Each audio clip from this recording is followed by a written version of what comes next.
सर्व सद्गुण संपन्ना गीता भक्ति परायणा भवितुं जीवनेऽस्माकं जागृता बालका वयम् उत्थाने राष्ट्रधर्मस्य विज्ञान दृष्टिमाशिता विवेकानंद मार्गेण वयं सर्वे समर्पिताः।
अरे राजू भाऊ, हे घे तुझं जेवण.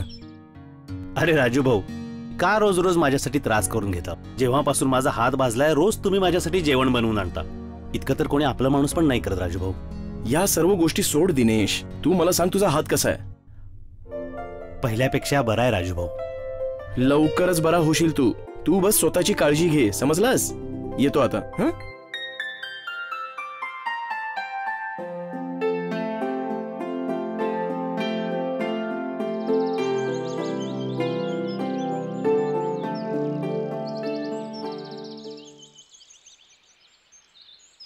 अहो काकू, कुठून येता इतकं सगळं सामान घेऊन? द्या, माझ्याकडे द्या. अरे बेटा, तुला कामावर जायला उशीर होईल. अहो नाही काकू, फक्त 2 मिनिटं तर लागतील.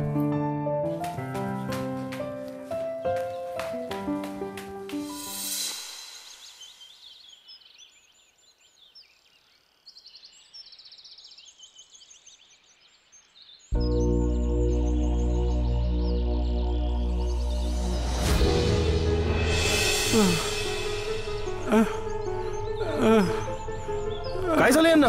एक गाडीवाले टक्कर मारून आताच पळून गेलो. अरे मग तुम्ही सर्व बघताय काय? लवकर उचला यांना, उचला. अरे ऑटो थांबव कोणीतरी. मित्रांनो, आजची गोष्ट आहे राजूची, जो कधीच कोणाला त्रासात नाही बघू शकत. तो लोकांचा त्रास दूर करण्यासाठी शक्य तितका प्रयत्न करतो. जसं आताच तुम्ही पाहिलं, एका अनोळखी व्यक्तीला घायाळ बघून तो किती घाबरला, जसा तो त्याचाच कोणी असावा. बाकी सर्व उभे राहून बघत होते, पण त्याने लगेच त्या वयस्कर माणसाला हॉस्पिटलला नेलं. कुणासाठी निस्वार्थ भावाने केलेलं छोटंसं कार्य पण सेवा म्हटली जाते.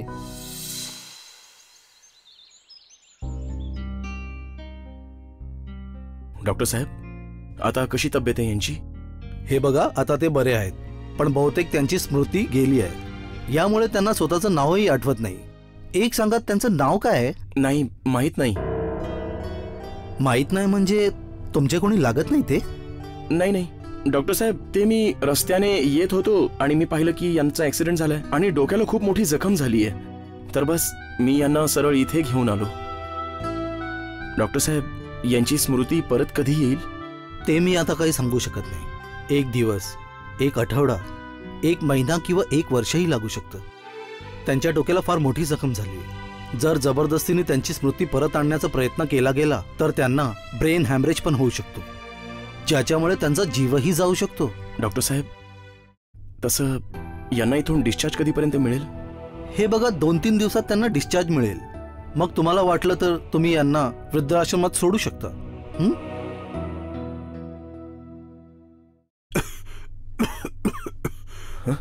बाबा, बाबा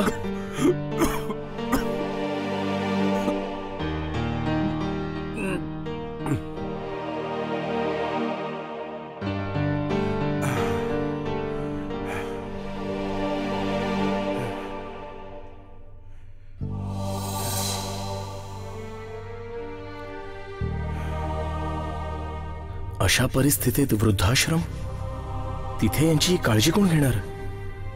नाही नाही, मी यांना असं नाही सोडू शकत.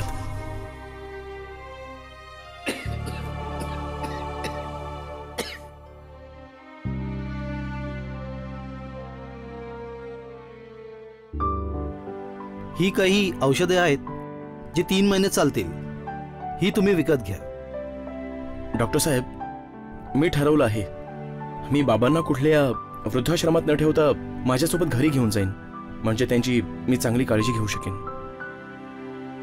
ठीक आहे, जसं तुम्हाला योग्य वाटेल.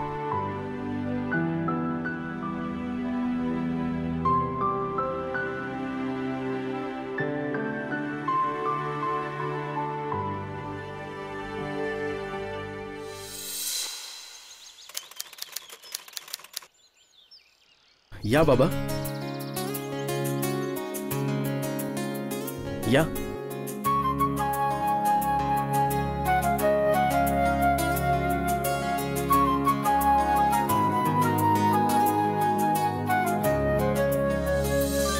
या बाबा, या. या, इथे बसा.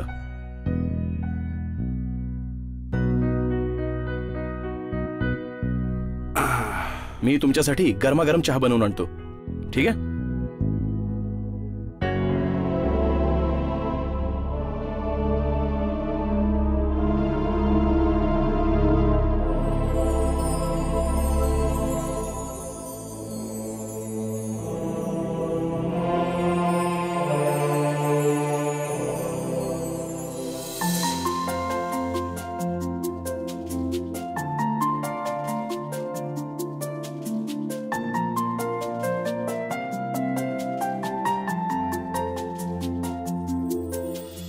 हा घ्या बाबा, गरमागरम चहा. राजू, तू माझाच नातू आहेस ना? हो बाबा, मी तुमचाच नातू आहे. पण तुम्ही हा प्रश्न मला परत परत का विचारताय? पूर्ण वाटेत तुम्ही हाच एक प्रश्न विचारलात. मी तुमचाच नातू आहे आणि हे घरही तुमचंच आहे.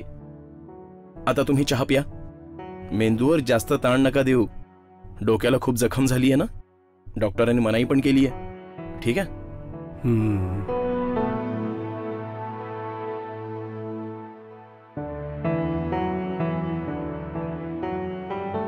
माफ करा बाबा, तुमच्याशी खोटं बोलून बरं तर नाही वाटत आहे, पण काय करू?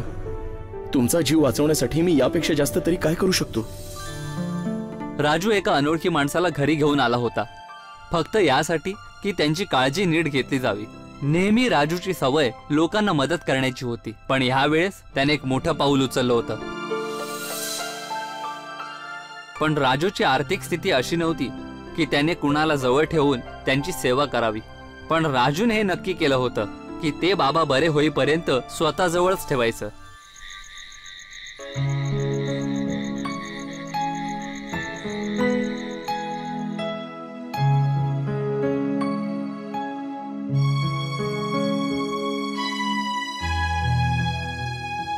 राजू, काय बाबा?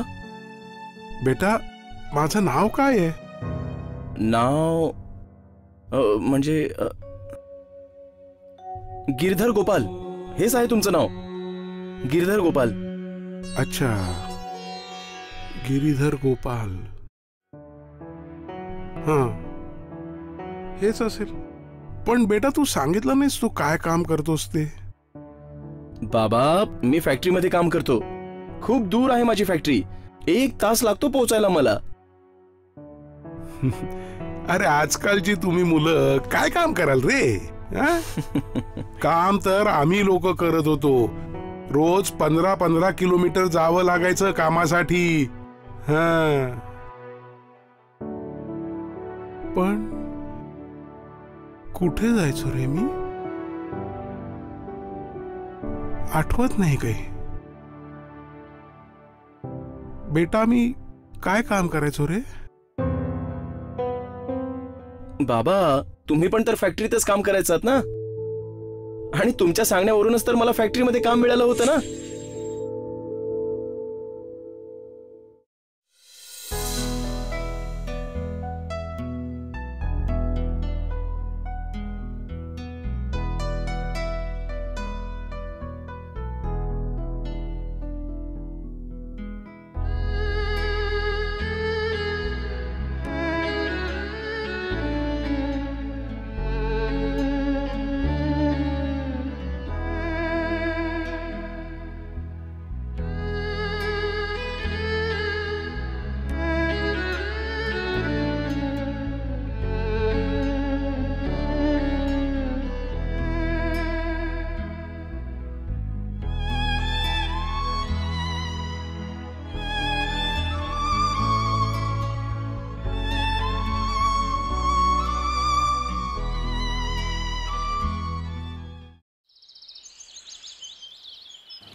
अरे कुठे आहेस तू राजू?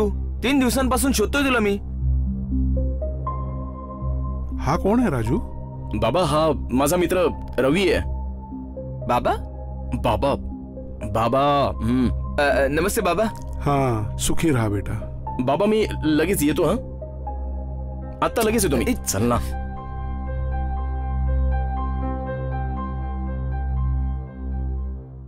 राजू हे सगळं काय चाललंय? तुझं तर कोणीच नाहीये ना? मग बाबा कुठून आले तुझे? ते झालं असं की मी रस्त्याने येत होतो.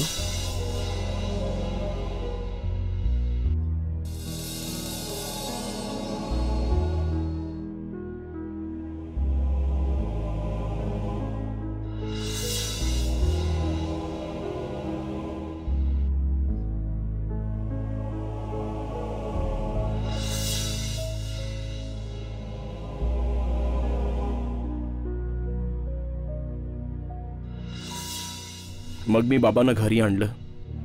मी तर एकटाच होतो, पण कदाचित देवानेच माझ्या नशिबात कोणा वयस्कराची सेवा लिहिली आहे. ते सोड, तू सांग तू इथे कसा? अरे ते बोल ना. अरे बोल की. अरे तू 3 दिवसांपासून फॅक्टरीत नाही आलास ना, तर शेठने तुझ्या जागी दुसरा मुलगा ठेवलाय. आणि तुला तर माहितच आहे शेठ किती गरम डोक्याचा माणूस आहे. पण अरे आता मी बाबांच्या औषधांची व्यवस्था कशी करणार? राजू, तू अजून 3 महिन्यांचं भाडं दिलं नाहीयेस. एकतर आजच्या आज पूर्ण भाडं दे, नाहीतर हे घर खाली करून टाक. शुक्लाजी तुम्ही असं नका बोलू. मी तुमचं पूर्ण भाडं देईन हो, लवकरात लवकर. ठीक आहे, मी अखेरचे 2 दिवस देतोय. 2 दिवसानंतर पूर्ण भाडं माझ्या हातावर ठेवून दे, नाहीतर घराचं सगळं सामान बाहेर काढून टाकेन. समजलास? हो शुक्लाजी.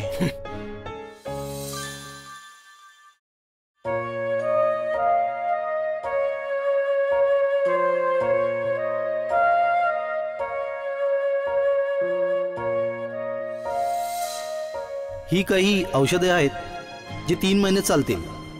ही तुम्ही विकत घ्या. अरे तू 3 दिवसांपासून फॅक्टरीत नाही आलास ना, तर शेठने तुझ्या जागी दुसरा मुलगा ठेवलाय. ठीक आहे, मी अखेरचे 2 दिवस देतोय. 2 दिवसानंतर पूर्ण भाडं माझ्या हातावर ठेवून दे, नाहीतर घराचं सगळं सामान बाहेर काढून टाकेन. समजलास? राजूची आर्थिक स्थिती तर आधीपासूनच चांगली नव्हती. वरून त्याला कामावरून पण काढलं गेलं. बाबांचं औषध, घराचं भाडं या दोघांची सोय करायची होती, पण तो हिम्मत नाही हारला.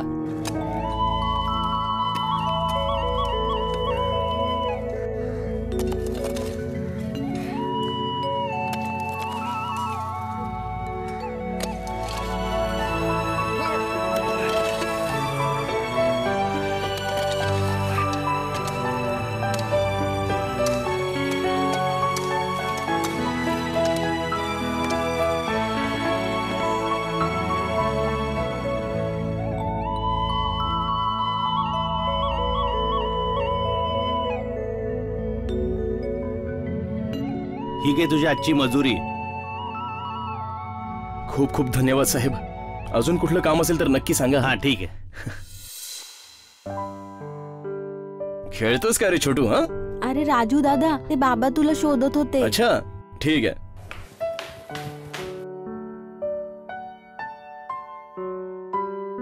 बाबा उठलात तुम्ही? हो. हे घ्या, मी तुमच्यासाठी आठवड्याची औषधं आणली आहेत. राजू, तू इतक्या सकाळी सकाळी कुठे जात असतोस बेटा? कुठेच नाही बाबा, एका मित्राला भेटायला गेलो होतो. हे घ्या औषध.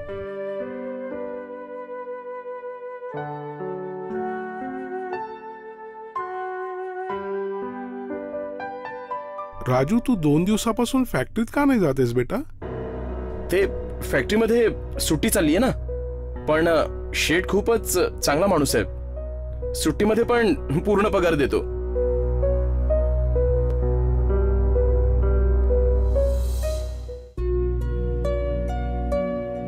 बाबा काय? हे घ्या, जेवून घ्या.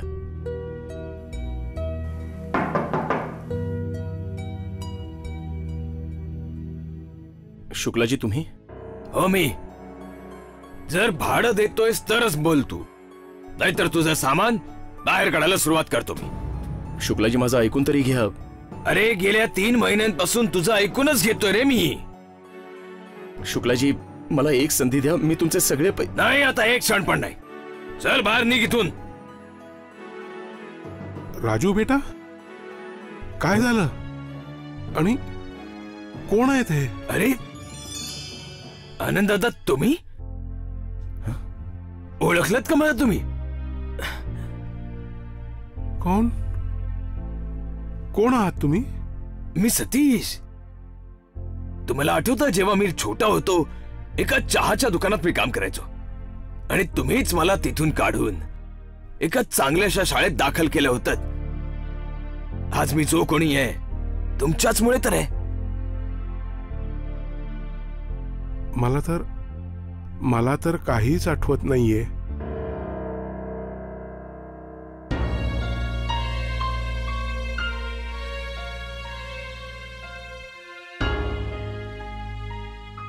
बाबांचा ऍक्सिडेंट झाला होता,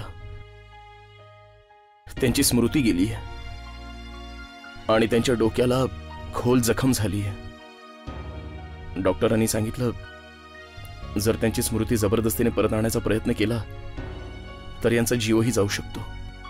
यासाठी मी यांना माझ्या घरी आणलं, म्हणजे यांची चांगली काळजी घेता येईल. राजू, तुला माहित नाहीये कदाचित की तू किती चांगलं काम केलंयस. तू एका फक्त वयस्कर माणसाची सेवा नाही केलीयस, तर एका अशा देव माणसाची सेवा करतोयस जो माझ्यासारख्या न जाणे किती लोकांचा आधार बनलाय.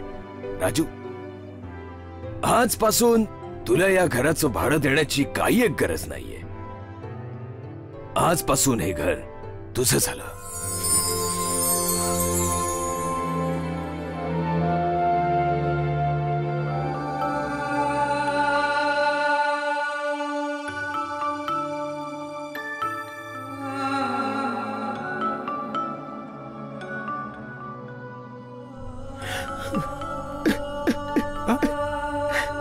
अरे तुला काय झालं बेटा? काही नाही बाबा.